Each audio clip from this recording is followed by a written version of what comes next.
India news 53 के तमाम दर्शकों का स्वागत है।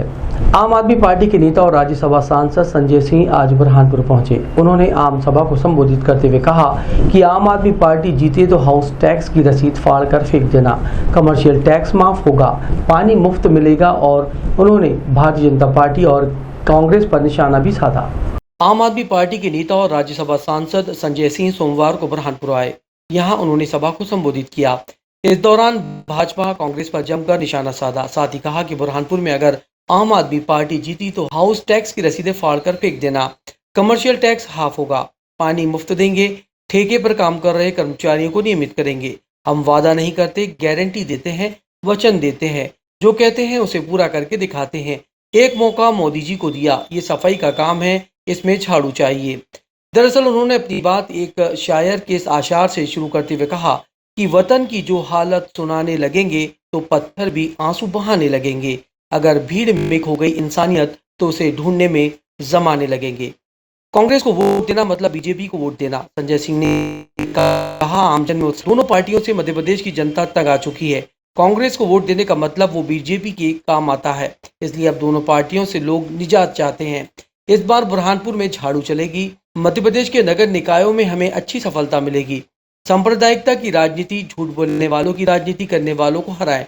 उन्होंने कहा कि पार्टियां नहीं चल रही हैं, प्राइवेट लिमिटेड कंपनियां चला रही हैं। आपका सारा वोट चंद परिवार को मजबूत करने के लिए जा रहा है, इसलिए कहना चाहता हूं कि इनकी दुकानों पर ताला लगाने का काम करो। नमस्कार। मध्य प्रदेश में पहली बार नगर निकाय का चुनाव आम आदमी पार्टी लड़ रही है। परसों हमारे नेता अरविंद केजरीवाल जी सिंगरौली नगर निगम में प्रचार करने के लिए गए थे।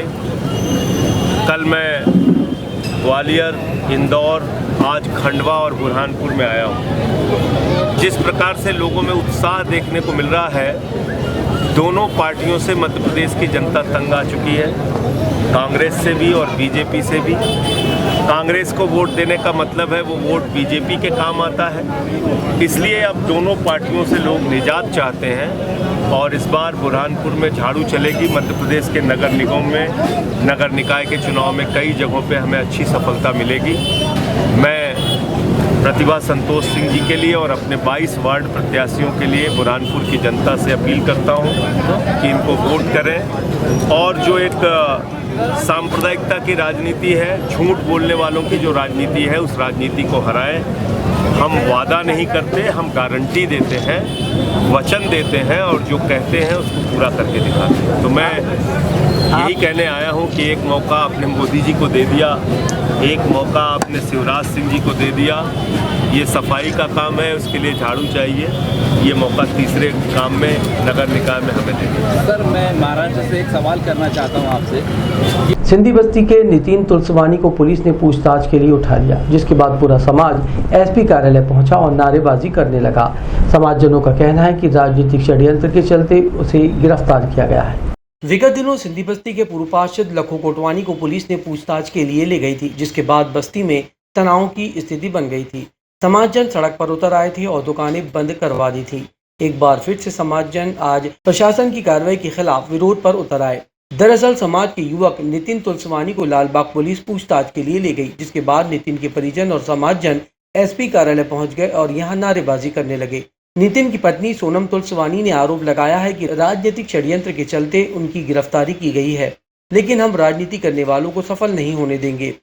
लोगों की भीड़ बढ़ता देख अतिरिक्त पुलिस अधीक्षक अंतर सिंह कनेश उनके पास पहुंचे और उनसे कहा, अगर आपको कोई शिकायत है तो आप लिखित में शिकायत करें, नियमानुसार कार्रवाई की जाएगी। नितिन के पुराने मामले थे, इसलिए पूछताछ के लिए बुलाया है। वहीं पूर्व पार्षद का कहना है राजनीतिक द्वेष भाव के चलते ये कार्रवाई की गई है। दरअसल विरोधी पार्टियों को अपनी हार दिखाई दे रही है।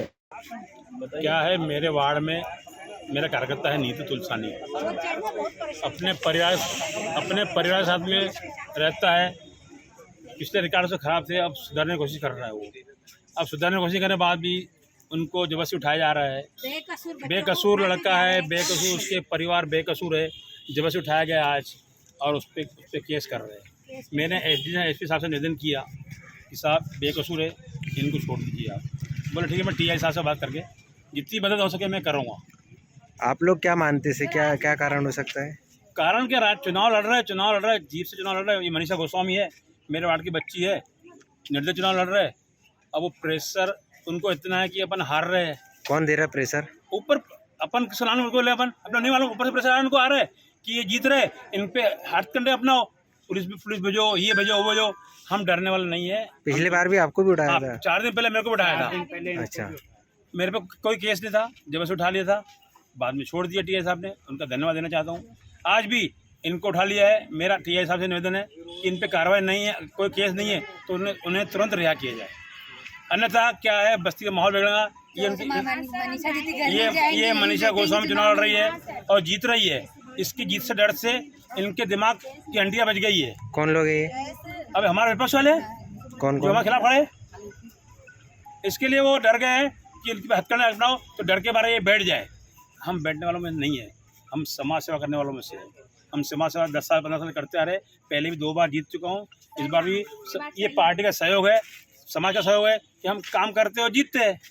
इनको दहशत खा गई है हमारे विपक्ष वालों को। क्या नाम है आपका? लक्खू भाई कोटवानी, सिंधी बस्ती, पूर्व पार्षद।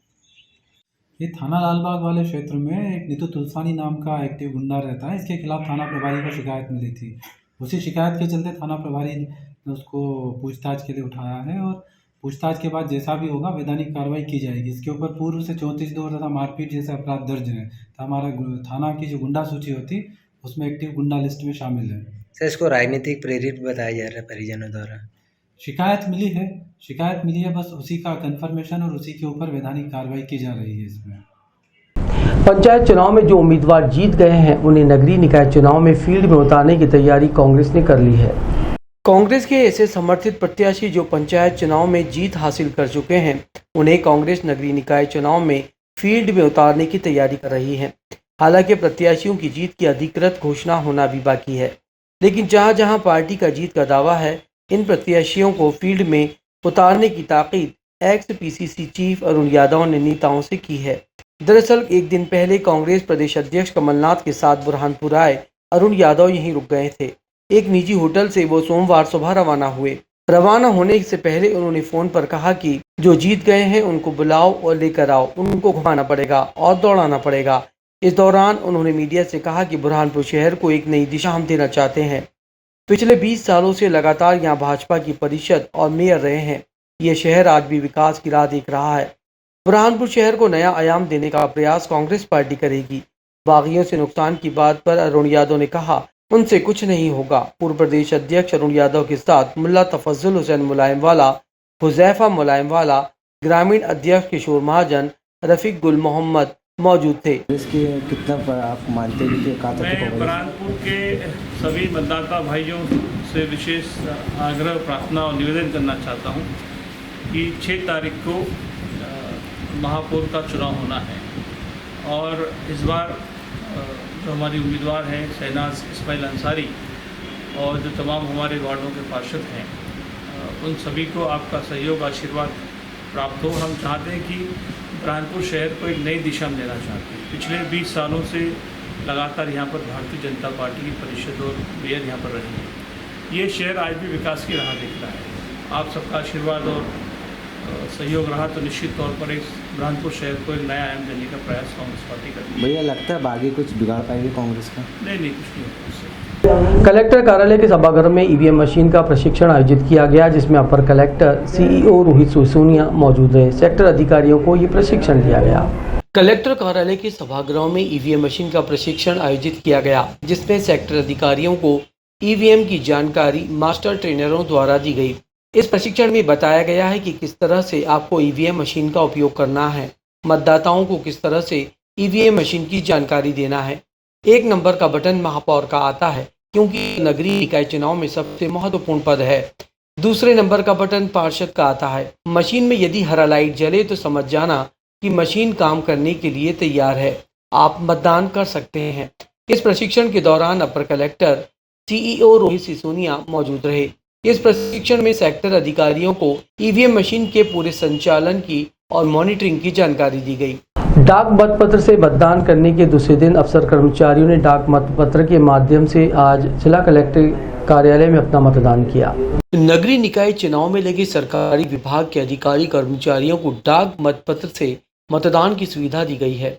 रविवार को भी कुछ अफसर कर्मचारियों ने मतदान किया तो वहीं सोमवार को भी अफसर कर्मचारी डाक मतपत्र से मतदान करने पहुंचे। रविवार को करीब 232 अफसर कर्मचारियों ने डाक मतपत्र से मतदान किया, जिनकी ड्यूटी चुनाव में है, इसलिए उन्हें ये सुविधा पहले ही दे दी गई है। अफसर कर्मचारियों ने अपनी पसंद के महापौर पार्षद प्रत्याशियों के नाम के आगे मोहर लगाकर सीलबद्ध लिफाफे मत पेटियों में डाले। नोडल अधिकारी डाक मतपत्र कृषि उप संचालक MS देवगे ने बताया कि अधिकारियों और कर्मचारियों ने जिला संयुक्त कलेक्टर कार्यालय के कक्ष क्रमांक 92 में नगर पालिका निगम बुरहानपुर और नगर परिषद शाहपुर के लिए 232 अधिकारियों कर्मचारियों ने अपने मताधिकार का प्रयोग किया। ऐसे अधिकारी और कर्मचारी जो कल किसी कारणवश मतदान नहीं कर पाए, उन्होंने आज मतदान किया।